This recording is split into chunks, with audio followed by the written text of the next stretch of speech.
নন্দলাল তো একদা একটা করিল ভীষণ পণ, স্বদেশের তরে যা করেই হোক রাখিবেই সে জীবন। সকলে বলিল আহা হা, করো কি নন্দলাল? নন্দ বলিল বসিয়া বসিয়া রহিব কি চিরকাল? আমি না করিলে কে করিবে আর উদ্ধার এই দেশ? তখন সকলে বলিল বাহবা বাহবা বাহবা বেশ। নন্দর ভাই কলেরায় মরে, দেখিবে তাহারে কেবা? সকলে বলিল যাও না নন্দ, করো না ভাইয়ের সেবা। নন্দ বলিল ভাইয়ের জন্য জীবনটা যদি দিই, না হয় দিলাম, কিন্তু অভাগা দেশের হইবে কি? বাঁচাটা আমার অতি দরকার, ভেবে দেখি চারিদিক। তখন সকলে বলিল হা হা হা, তা বটে ঠিক। নন্দ একদা হঠাৎ একটা কাগজ করিল বাহির, গালি দিয়া সবে গদ্যে পদ্যে বিদ্যা করিল জাহির।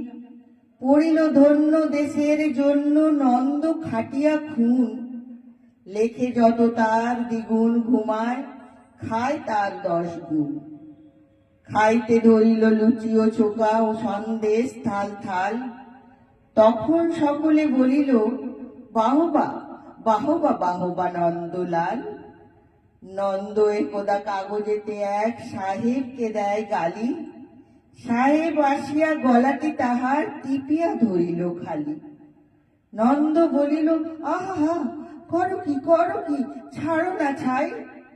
কি হবে দেশের গলা টিপুনিতে আমি যদি মারা যাই? বলো কবি খত, নাকে দিব খত, যা বলো করিব তাহা। তখন সকলে বলিল বাহবা বাহবা বাহবা বাহা। নন্দ বাড়ির হতো না বাহির, কোথা কি ঘটে কি জানি। চড়িত না গাড়ি, কি জানি কখন উল্টায় গাড়িখানি। নৌকা ভীষণ ডুবিছে ভীষণ, রেলে কলিশন হয়। হাঁটিতে সর্প কুক্কুট আর গাড়ি চাপা পড়া ভয়।